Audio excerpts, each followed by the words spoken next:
Ya, Banyak. terima Oke. kasih Pak Narto ya. Ya, bagus ya. Jadi dari STK pun di Pancoran, ya, ada Pancoran Jakarta. SD pun Tebet, SMP, SMA dan lain sebagainya di Tebet Duri dan lain sebagainya. Memang betul-betul asli dari Jakarta. Ya, Ibu Bapak sekalian, pasti Ibu Bapak sekalian ingin sekali mendengar pencerahan, pembahasan, penjelasan yang berkaitannya dengan penyakit paru dari ahlinya. Bersyukurlah, memang kita sering mendengar untuk sesuatu hal bertanyalah pada ahlinya. Inilah ahlinya Dr. Heidi Agustin. Terima kasih. Monggo dipersilahkan Ibu Ya, Dr. Heidi, 45 saya menit Ibu ya. ya, apakah sudah terlihat? Oh, terlihat dengan jelas Ibu. Ya, tapi kok nggak bisa itu ya, share screen ya? Apa Oh, bisa apa bisa dibantu dari panitia nggak sih, Bu? oh bisa bisa Bu, bisa. Ibu sudah Coba, kirim ke. saya udah jadi co-host sebenarnya. Oh ya Tapi ya. di, Oh, coba saya lihat ya, kok nggak bisa ya? Share, coba. di share Bu. Tadi sudah kebaca di sini sudah kebaca Bu. Ini tapi nggak bisa share screen ya? Bisa Bu.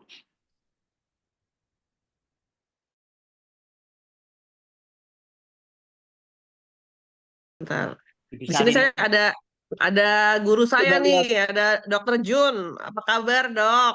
Halo Dokter Jun, apa kabar Dokter Dokter Jun, Jun? ini dokter guru saya ini dulu Oh di ya, UKI ya. ya ya ya. Sebentar lagi apa setelah Lebaran nanti Dokter Jun juga jadi narasumber Bu di sini Bu.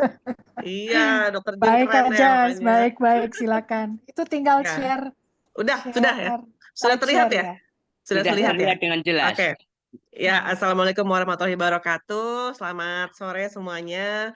Perkenalkan saya Dr. Heidi Agustin, spesialis paru konsultan. Saya sehari-hari bekerja di Rumah Sakit Persahabatan, di Rumah Sakit Hermina Jatinegara, dan MMC Kuningan.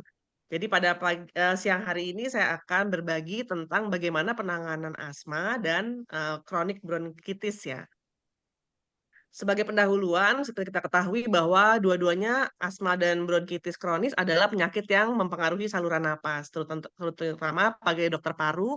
Saya hampir setiap hari menerima pasien-pasien dengan keluhan ngik-ngik pada waktu dia bernapas, waktu asmanya kambuh, atau pada bekas perokok. Biasanya dia akan menjadi lebih berat kondisinya pada saat lebih banyak aktivitas.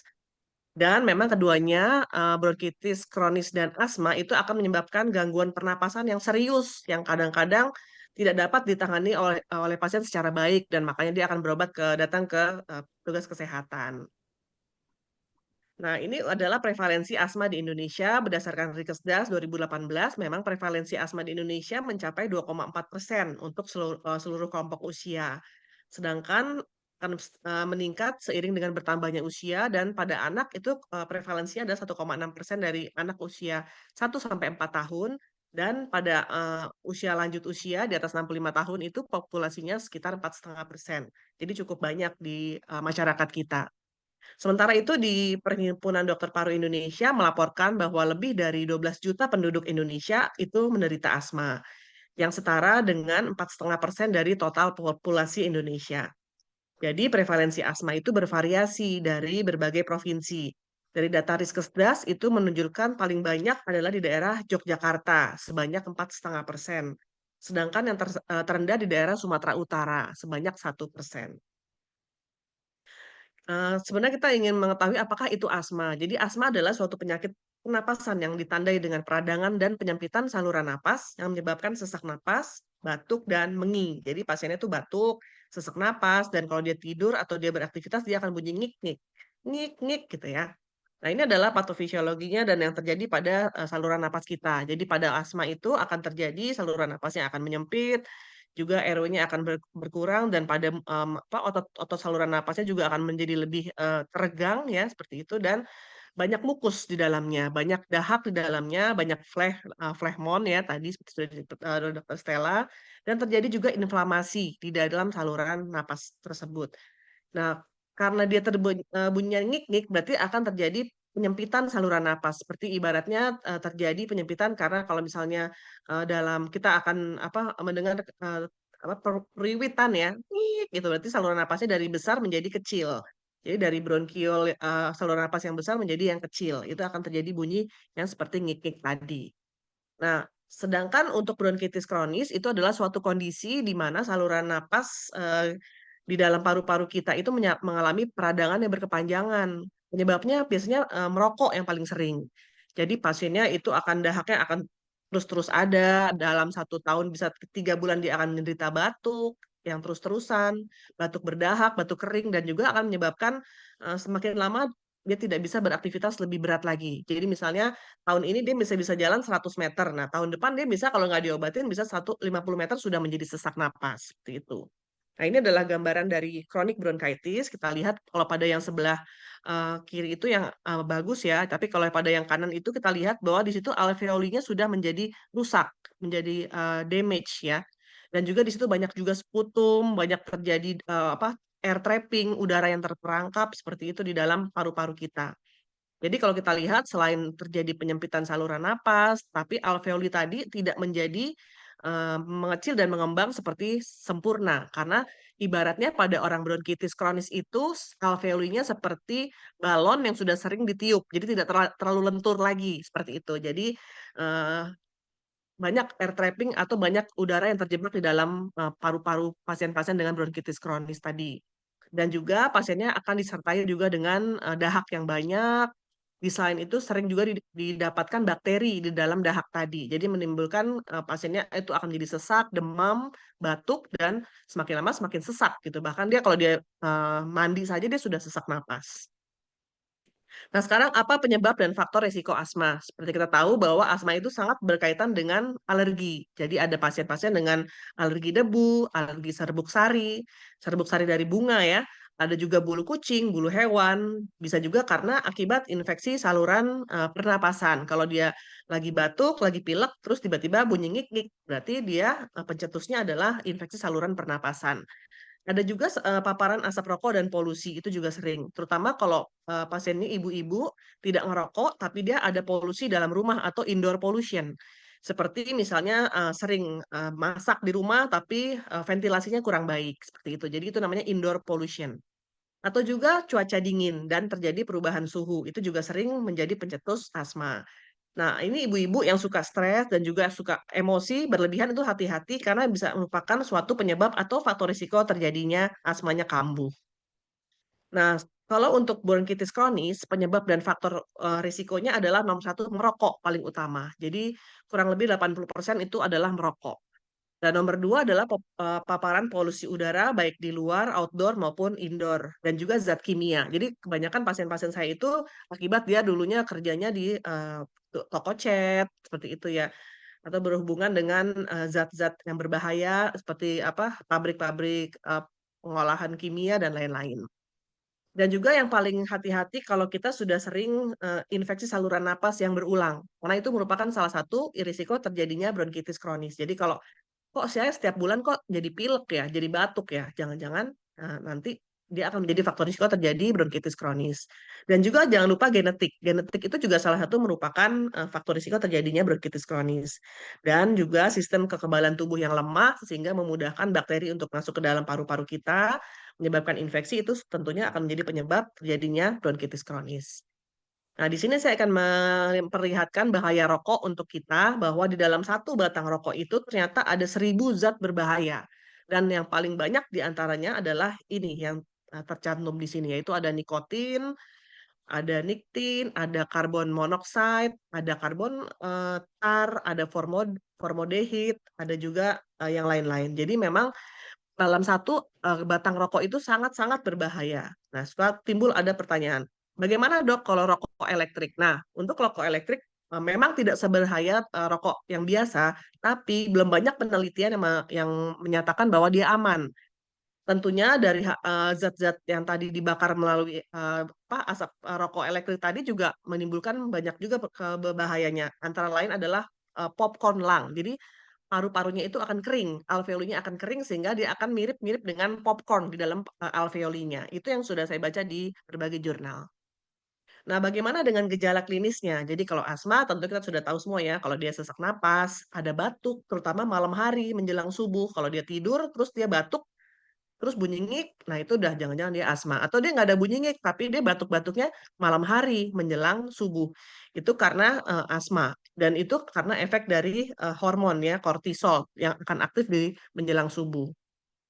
Lalu pasien juga akan merasa dadanya sesak napas dan ada bunyi mengi, ngik, ngik, seperti itu. Nah, kalau yang bronkitis kronis, gejala klinisnya adalah batuk berdahak yang lama, berlangsung lama. Tadi dalam 1 tahun dia 3 bulan tuh batuk. Napasnya pendek-pendek gitu ya, tidak panjang.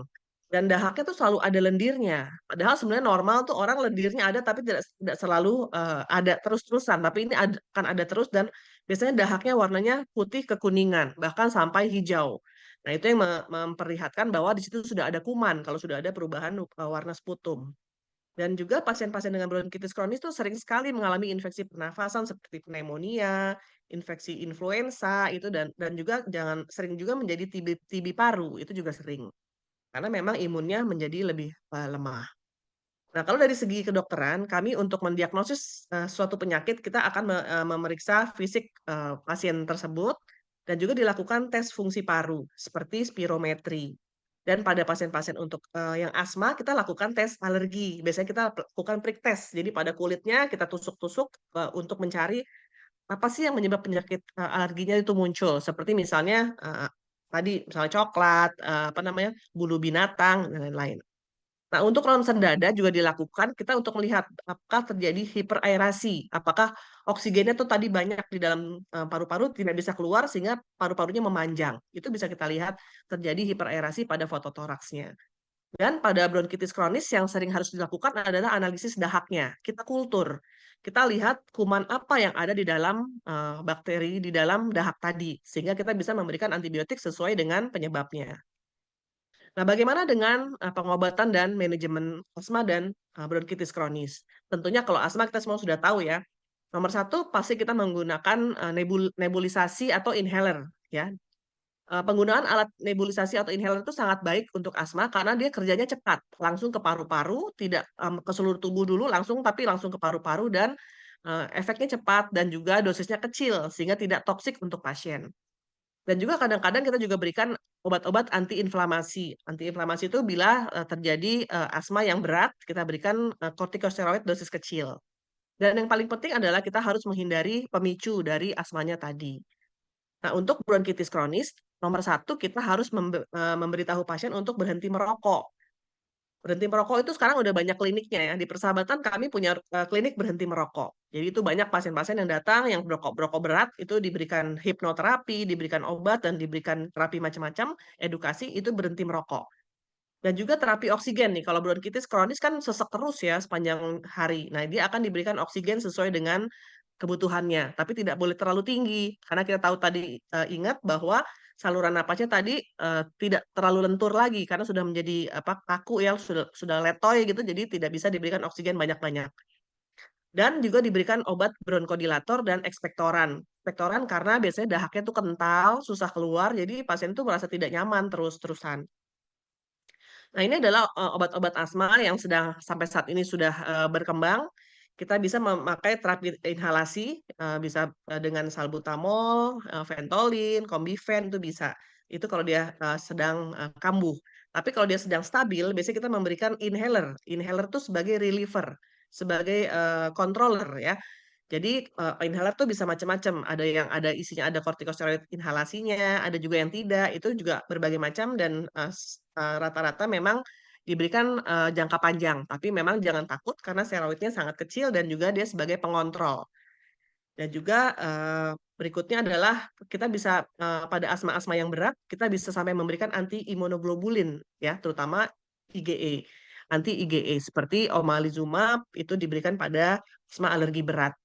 Dan juga anti interleukin 5 itu diberikan, juga pada asma berat dan juga anti, interleukin 4 RA itu juga dan anti thymic stromal lymphopoietin atau anti TLSP itu juga diberikan pada pasien-pasien asma berat. Karena bagi kami, sebenarnya orang asma itu tidak boleh meninggal ya, maksudnya meninggal sih memang itu urusan takdir Tuhan ya, maksudnya itu urusan Tuhan. Tapi kalau dalam, urusan asma, dia sebenarnya, normal kalau bisa dia ditangani dengan baik, tidak bisa meninggal, tapi kalau ditangani dengan baik dia bisa selamat. Makanya kami sebagai dokter paru tuh harus, kalau kami dulu waktu masih sekolah ya, waktu masih PPDS paru, kalau ada pasien asma kita meninggal, kita dihukum, bisa dikeluarkan. Jadi memang harus ada berbagai cara untuk sampai bisa dia selamat dari, serangan asmanya walaupun yang berat. Nah, ada terobosan baru, ini ada obat untuk alternatif kortikosteroid oral yang dosis, rendah untuk, namanya benralizumab. Nah, ini adalah terapi monoklomal antibodi, dia, bisa mengatasi eksacerbasi asma dan dalam, beberapa penelitian memang dia akan meningkatkan, gejala asma yang lebih baik dibanding dengan sebelum diberikan, eee, be bevalizumab ini.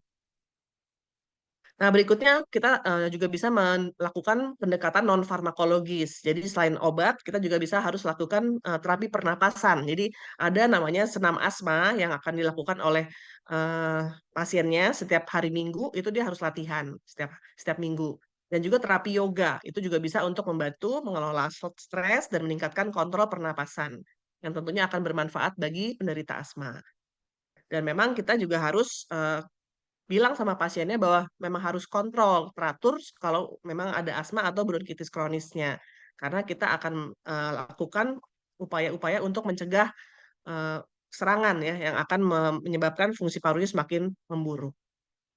Nah, berikutnya adalah pengobatan bronkitis kronis. Jadi bronkitis kronis kita tahu adalah suatu, kondisi peradangan jangka panjang pada saluran bronkus yang menyebabkan batuknya berdahak dan sesak napas.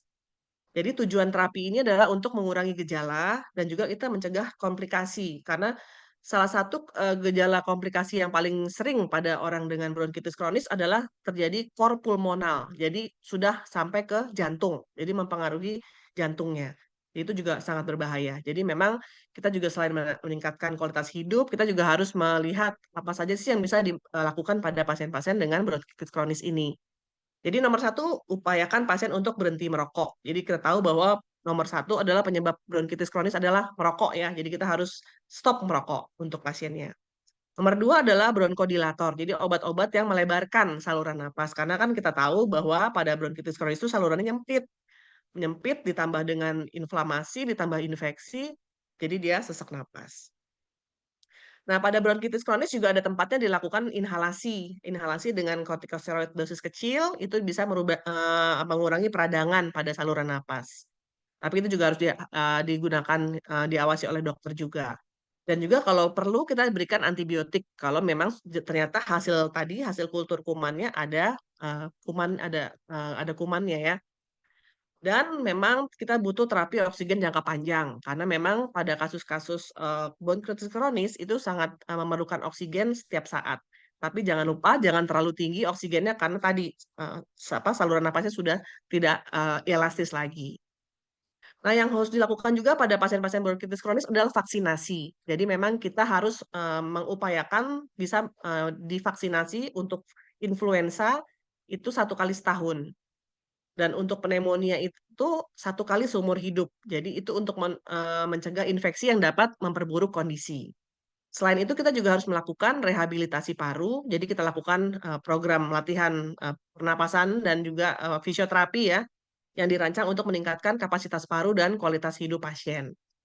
Dan juga kita harus melakukan, pola hidup sehat. Jadi olahraga teratur untuk memperkuat otot napas dan juga meningkatkan stamina. Dan juga jangan lupa asupan cairan yang cukup, karena, kalau sudah tua itu paling bahaya terjadi dehidrasi. Jadi memang kalau pada pasien-pasien PPOK memang pada usia tua biasanya. Itu sehingga kita bisa, membantu pasiennya untuk mengeluarkan, dahaknya lebih mudah keluar kalau dia cairannya cukup. Dan juga istirahat yang cukup. Jadi itu untuk membantu, tubuh untuk pulih lagi dari kelelahannya. Dan juga jangan lupa kontrol, teratur konsultasi ke dokter. Nah, bagaimana pencegahannya? Kita harus tentunya hindari pajanan asap rokok, walaupun dia bukan perokok aktif, tapi bisa juga perokok pasif. Itu sangat berbahaya juga. Dan juga polusi ya, walaupun, indoor maupun, outdoor. Dan juga kita harus menjaga kebersihan udara di sekitar kita. Jangan lupa di kamar, harus ventilasinya baik, udara terbuka, jangan tertutup semua. Dan juga lakukan vaksinasi untuk, mencegah infeksi. Dan juga rutin berolahraga dan makanan yang sehat. Jadi untuk kesimpulannya adalah asma dan bronkitis kronis adalah penyakit pernapasan yang bisa dikontrol dengan manajemen yang tepat. Kita harus mengenali gejalanya, menghindari pemicu, dan mengikuti pengobatan yang dianjurkan supaya dapat meningkatkan kualitas hidup pasien. Terima kasih dari saya. Wassalamualaikum warahmatullahi wabarakatuh. Ya, terima kasih Ibu Dr. Heidi.